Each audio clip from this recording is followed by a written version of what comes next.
Welcome to the Wrestling Still Cool podcast. My name's Cam. That's Mark. Hey, y'all doing? Appreciate joining in. Let's have some fun. Right. So, kind of keeping with the whole Halloween theme, we went and did Judgment Day 2000. This is one of the names that WWE has to bring back for a pay-per-view. That'll be the right thing to do. I believe so too, man. They should bring it back.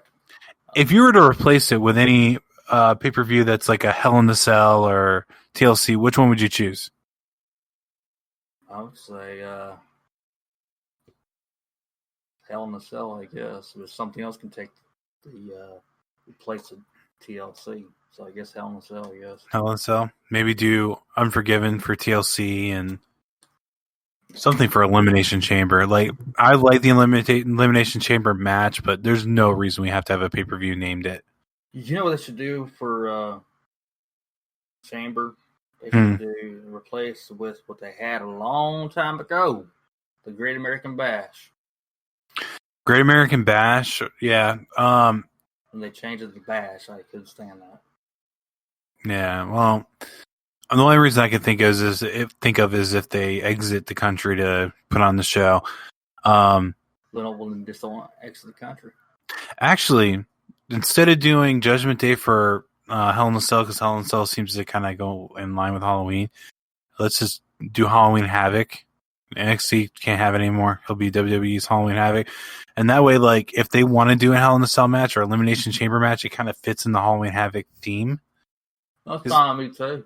Because, I mean, with Halloween Havoc, you can have gimmick matches like Hell in the Cell, and it would fit. You can have 3 Stages of Hell, and it would fit. Elimination Chamber, and it would fit. And the same thing with Extreme Rules. Oh, that's another gimmick pay-per-view name, Extreme Rules. Completely forgot about that one. Yeah. But yeah, they just need to redo the whole pay-per-view thing, because this whole gimmick match thing in the name just it makes it not worth it to have those kind of matches. Like, this last one had 3 Hell in a Cell matches. Yeah. Jey Uso and Roman Reigns made sense, but honestly, they could have just did it as just a regular I Quit without being in a cell. But be that as it may. Another first ever. Right. Then they had the Bayley and Sasha, and then they had the Orton and Edge, which honestly, not Orton and Edge, Orton and Drew. But at that point, I don't know. The ambulance match seemed to go far enough, but that neither here nor there. We already talked about that anyway. So Judgment Day 2000. This one, this was an interesting card to boot. It had 6 matches, but they had a couple of matches you don't really see nowadays much anymore. This came from the Freedom Hall in Kentucky, and it took place in May 21st, 2000. I love the whole Iron Man vignette that they had with The Rock in the game. Like how they built that up. It was really, really cool. Yeah, absolutely. I enjoyed it too.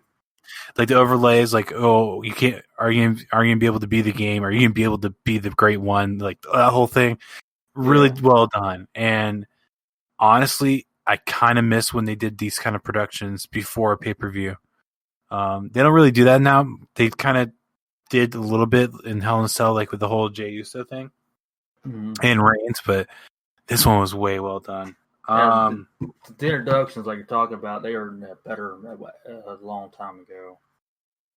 Yeah, it just seems like they put a lot more effort into it, and this kind of feels like with WWE, they took this filter and they're like, oh, okay, we're gonna go ahead and dump whatever this is in it and expect it to be more pure, and it just comes across way too glossy. It doesn't have really any realness behind it, and I think that's why a lot of people like the Roman Reigns and so much, because it seems more like what they would do back in the day.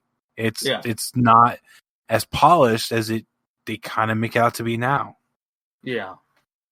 It takes that when it's too polished up and like just be real about it. And obviously, the better thing about between Uso and Reigns is they were able to make it more real. It's obviously more real. It's more personal. It's kind of like what they did with Randy Orton and Edge when they had their feud going. Yeah. And realistically, that's all because Paul Heyman and Edge were really involved. Yeah. But anyway, from there they go backstage, and I completely forgot about the McMahon Helmsley thing with the DX and being part of the corporation, if you will. Oh, really? Yeah, that was a big. Yeah. That was a big thing back then. Right. Well, I'm watching. I'm like, I kind of remember this. Yeah. It was it is what it is, and it was weird because like you could tell Triple H is acting, but he's not acting very well. So, it was not his best performance. Then you get Briscoe, which I completely forgot about Briscoe being a 24/7 champion. Oh, that's right. It wasn't called that back then. It was called the Hardcore Championship back then. Core champion. Which was essentially the same thing. He gets attacked backstage by the Headbangers, which I don't know what happened to the Headbangers, but they weren't wearing their whole kilt thing. Then he goes into the next match, or the first match, if you will. And Kurt Angle cuts a promo walking down to the stage, basically making fun of the crowd. And then Edge and Christian come out and they do their 5-second pose dressed up as, let's face it, they're dressed up as hillbillies. Yeah. Got to give him credit for having comedic timing. So it's the bluegrass state. Might as well go out there with some banjos. Yeah, the whole thing that they did was hilarious. So Edge, Christian, and Kurt Angle versus Too Cool, which was Grandmaster Sexay, Scotty 2 Hotty, and Rikishi. Yeah, I have to say this was the better version of Kurt Angle than it ever was. His mic work and everything. I think he's better back then than he ever was. I'm not the biggest Kurt Angle fan, but he was better back then than he ever was before, in my own viewpoint. Well, okay, so do you think he's better at this version or when he's trying to impress Vince McMahon and was trying to be like when him and Stone Cold were fighting over Vince McMahon's affection? That was a great one. I was right there. I mean, I guess I'm looking at when he started getting too serious in the ring. Is like it's cool, but it's like I liked his more, before then. So when he was, when it comes to Angle, I actually prefer TNA Angle, and it's just because I liked his wrestling style then, and I think the Main Event Mafia was one of the best things that Kurt Angle ever did. Oh, it's a good thing. I just think that his early version was just par none, but the TNA version was good too. But I just think his better mic work and heel attitude worked a lot better than way back then.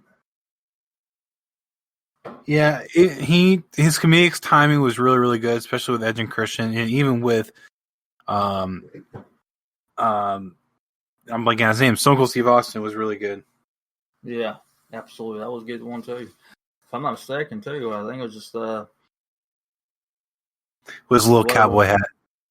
I think it was about 5 years later, on that same pay-per-view that Kurt Angle got his head shaved. On Judgment Day, I think it was. That was against Edge, wasn't it? Yeah, it was Edge, as I'm saying it. That's why I brought it up. Yeah, it was like, I think 5 years later, 4 or 5 years later. Team Epic broke up. Yeah. But red, white, and bald. Anyways, going back to the pay-per-view, though. Did you? Okay, so Christian hit Rikishi with a weapon. I couldn't make out what it was. Was that the ring bell? Yeah. Okay, I wasn't positive. It looked like it, but I wasn't 100% certain. So he does that, and Edge tries to crawl over and pin Rikishi. Then Grandmaster hits the leg drop, which one of the things I kind of breezed over a little bit. The worm was massively over during this period. Oh, yeah. Oh, my God, yeah. It was over like crazy. But the weird part is, like, watching it now, that move, I'm sorry, there is no way that hurts anybody.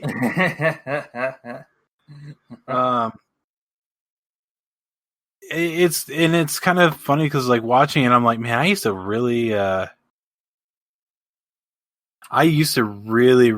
like the worm, and I tried to do it myself and could not. And now we have Otis doing the caterpillar. Yeah, that's entertaining too. Actually, I saw a picture on Facebook. I found Scotty Tuhati's Facebook and looked through it for a second. I saw a picture of Otis and Scotty Tuhati hanging out at the Halloween Horror Nights. I don't know. I guess it was last year. That's what He taught him the worm. That's why we got the caterpillar. He said the worm versus the caterpillar. Yeah, funny. That was a good one. But after the leg drop onto Edge for the pin, Rikishi pinned and did the win. And of course, I can't remember. I can't remember if this is the beginning of Too Cool. It was around it was around the beginning of it. It was just months into it. Okay, because this is when the Rikishis was hesitant about dancing. Yeah. So it was they of course did the dancing with the sunglasses and whatnot, and this is when Rikishi became super popular, and then WWE ruined it by making him do something for The Rock. Yeah, Mike. Okay, so you watched WWF during this period, right? Yeah. I didn't. So when did when did Shawn Michaels retire briefly? He retired back in 90. It was 98. He retired, So why was he here? Making an appearance. He retired actually WrestleMania of 98. That was WrestleMania. Was that WrestleMania 14 when he lost to Stone Cold and got punched by Tyson? See, okay, that's what I thought, and then when I see him there, I'm like, wait, I thought your return was much later.